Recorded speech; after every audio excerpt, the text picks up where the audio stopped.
What's going on, everyone? I am just a typical, average American here today to react and learn about how the Finnish government works. So, here in the United States, most of us really don't know anything about what life is like in Finland.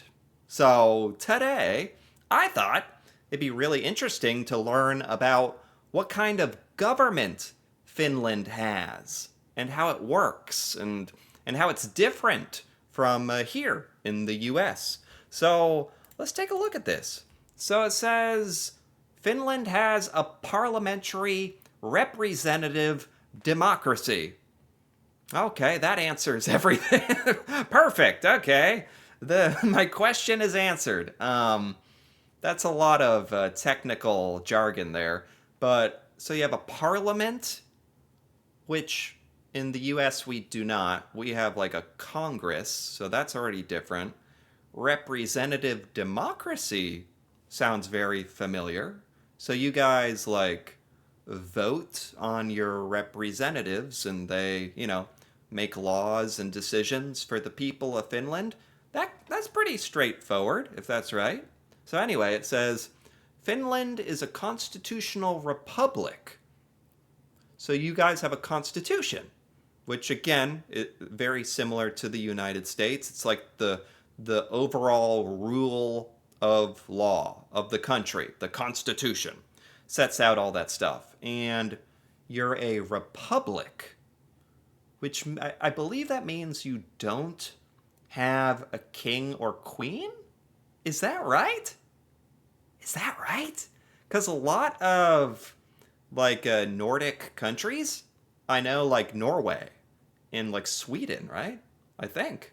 Maybe Denmark have like royalty, like kings and queens, I think. But Finland does not if you're a republic. Interesting. And it's characterized by a highly stable, consensus driven parliamentary democracy. This is really technical, but I think I'm getting the gist of it here. Consensus driven. So you guys make decisions based on what the majority of people in Finland want. Democracy and voting, and that sounds great. There's a couple subtle differences already I'm seeing between the government of Finland and the United States, but let's get into more detail. It says in Finland, the sovereignty of the people under the Constitution, supreme power belongs to the citizens. Awesome. I love that that's the first definition under that, because that's extremely important. Power ultimately residing with the people, who, literally the citizens, the people that all this affects, and that you're being governed over. So they make the decisions on who will represent them. Extremely similar to American values here. So I obviously totally agree with this. Power belongs to the citizens, who exercise it through representative legislative delegates. You vote for representatives. Modern parliamentarism. The executive branch depends strictly on the political competence of the unicameral legislative assembly? What? I'm not sure what that means. You guys have a modern parliament? Parliament. That's confusing for a lot of Americans because we don't have we have a Congress. I think it's similar.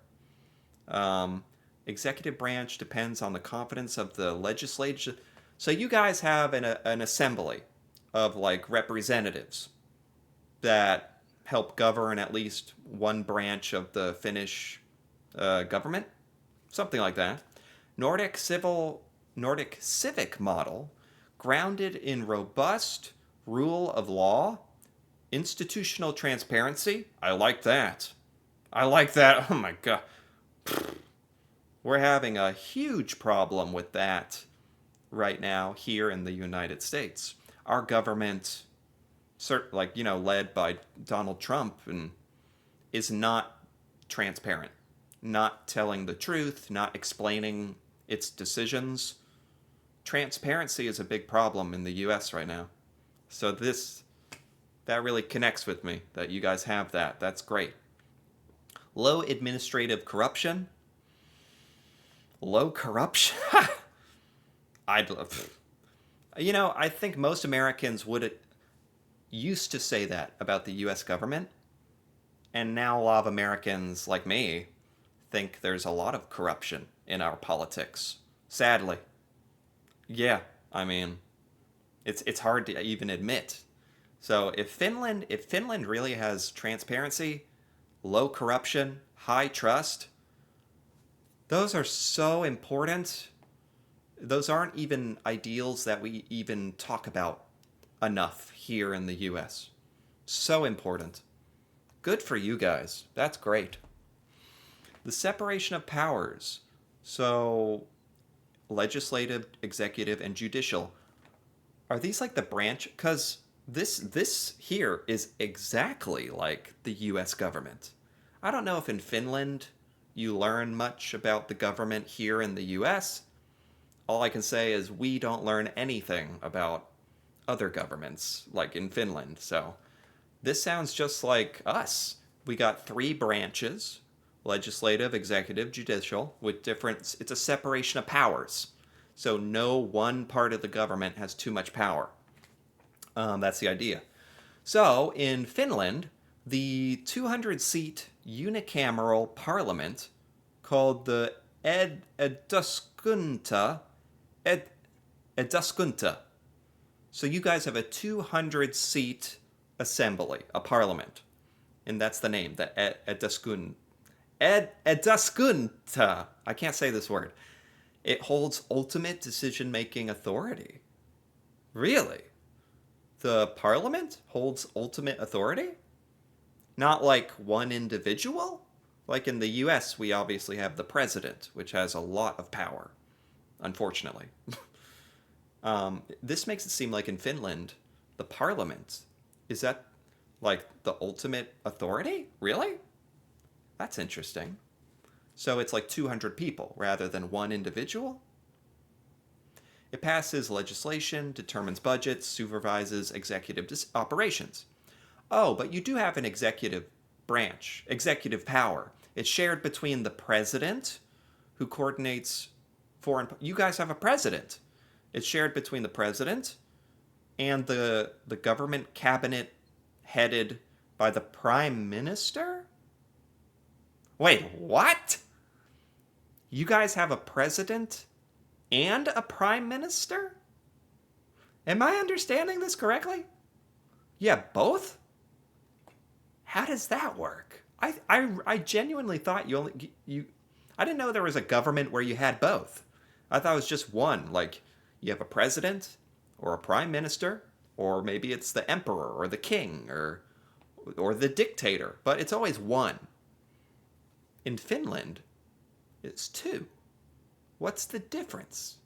I always thought those were kind of the same thing. This is fascinating. The president coordinates foreign policy, and the prime minister is responsible for domestic and EU administration. And the prime minister has something to do with the cabinet, or hopefully they explain this a little more, because this is really interesting. What's the difference between the president and the prime minister in Finland? Huh. That's what I want to know. It says judicial. A completely independent court system consists of general courts, appeal, Supreme Court.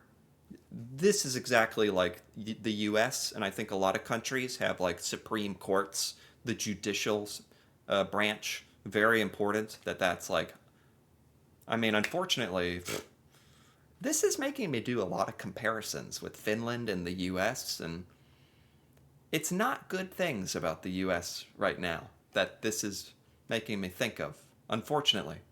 In the US, we have judges, but they're appointed. Many of them, the Supreme Court here, many of them were appointed by Donald Trump. So it's very, Suspicious. The electoral process. Okay, how do people get elected into the Finnish government? Presidential elections. Here we go. The president. Direct universal suffrage. The president is directly elected by the public every 6 years. Maximum of 2 consecutive terms. Wait, what? So it's a direct vote? I love that, by the way. Yeah. Again, I don't know how much Finnish people know about how the US election works for the president. It's very convoluted. Every state, like, all the people in the whole country vote, but every state essentially has their own vote. It's not really a direct election. It's not really like we just count up every vote in the whole United States and we say, okay, more people voted for this person. That would be very straightforward, and I like that. I think that makes a lot of sense. Just very straightforward. You just let people vote and you count up the votes. Instead, here in the US, it's kind of hard to explain, but every state, they count up all the votes. And then they see, like, in Delaware, whether more people voted for candidate A or B. And then all of the votes in Delaware go to whatever person won that state, if that makes sense. So every state has their own election for the president. And then whoever wins that state gets a certain amount of votes from that state. I don't know. It's hard. It's the electoral college. So it's really like convoluted in a weird and the state's populations make a difference in how many votes each state gets, and it's very strange. Especially seeing this. This sounds way more straightforward. The two-round system. If no candidate receives an absolute majority, which is over 50%, a runoff is held. What's a runoff? Like sudden death? What the heck? I like this. Single constituency. The entire nation of Finland acts as a unified voting bloc, maximizing direct national representation. Yeah. In the US, like I was trying to say, it's like every state is voting for the president. So if you're in a state that's completely like Republican, but you're a Democrat, even if you vote Democrat, your state is going to go Republican if there's way more people there that do that, for example. And so it's like your vote kind of doesn't matter, if that makes sense. Because whichever way the state goes, whether it's candidate A or B, whichever one wins the race in that state, they get all of the votes for that state. So it can feel a little bit like you don't have a say in some states. This says parliamentary elections. Okay, the parliament, the 200-member parliament, they're elected every 4 years across 13 districts in Finland, I guess. D'Hondt method, an open list system, is where citizens vote for individual candidates, determining political party seats. Oh, so you guys have like a bunch of political parties. I'm a little familiar with this. Other countries do this. In the US, we have 2 parties, pretty much. Like, it's Democrat or Republican. That's the only choices you have, really. In Finland, it sounds like you have a lot of choices. And citizens vote for the candidates that end up in the parliament, and that determines the sizes of the parties and who's in power. Or I think I understand that. Coalition cabinet culture, no single party. If no single party secures a majority, proportional results naturally lead to broad coalition. This is something that doesn't exist at all in the US, which I'm jealous of. You guys have multiple parties representing lots of different ideas and political philosophies, and you guys have to work together, especially if you want like a majority of the government, right? That's something we don't have at all. In the U.S., it's make it or break it. It's live or die. You like there's no collaboration between the two parties of the U.S. government. They hate each other. Whereas this makes it seem like in Finland, the political parties like have to work together, which is really nice. Alexander Stubb, President of the Republic. President. He's the president. This is the president of Finland. Okay. Inaugurated as the 13th president of Finland. Finland's only had 13 presidents, not too many. On March 2024, he's been president for like 2 years. Stubb represents the Conservative National Coalition Party. There he is. Seems like a nice, well put together guy. I don't know. I'm just looking at a picture. As head of state, he manages Finland's foreign and defense policies. So he's the head of state, foreign policy, close coordination with the cabinet. He serves as the commander-in-chief of the Finnish Defense Force. Oh, he commands the military, like the president does here in the U.S. So this president sounds a lot like our president, like a lot of similar responsibilities. Stubb previously served as prime minister? No way. He was prime minister once for a year, finance minister, foreign minister, bringing extensive experience. Yeah. Oh my God, this guy has insane credentials. He was the prime minister too, and other things. Now he's the president. Makes sense. Probably a smart guy. This is the prime minister of Finland. I can't believe you have a president and a prime minister. What does the prime minister do then? Petteri Orpo. Assuming office in 2023, Petteri Orpo serves as the head of the government, leader of the center-right National Coalition Party, so a different party than the president. Orpo directs the daily administrative functions of the executive cabinet. Okay. Oversees preparation and implementation of European Union. Oh, so he does a lot of EU stuff and represents Finland in the European Council. Interesting. So both the president and the prime minister have very, very important roles, just specifically different tasks and responsibilities. His government coalition focuses heavily on structural reforms, national defense readiness, and maintaining fiscal sustainability. This is really getting complicated, but so there are differences between the prime minister and the president. Maybe in Finland you guys understand the difference a little better. I don't know like who has more power, who's more important, or if you guys even think of it like that, but this was really cool. It's cool to know who's like the leadership of Finland too. Petteri Orpo and Alexander Stubb. Very cool, because this is stuff we do not learn about here in the United States. We're not taught this. Nobody knows this. So it's really cool to like go out of my way and actually understand what's going on here. Because it seems like, yeah, your government is different. There's actually some things that I saw here that I wish we would think about doing.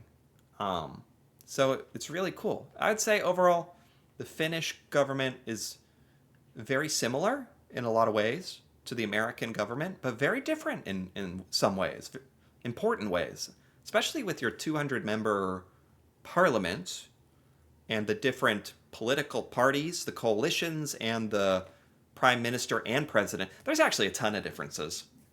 And if you like the first slide said, if you guys have transparent government that you trust without corruption, that's priceless. That's especially now. So this was really cool to learn about. I feel like I understand so much better Finland, or at least how you're governed. So anyway, if you enjoyed this, feel free to give this video a like or leave a comment, especially if you're Finnish, that you understand this stuff. That'd be really cool to hear about. And if you're interested in more videos like this, feel free to subscribe for more. And until then, thanks for watching, and see you next time.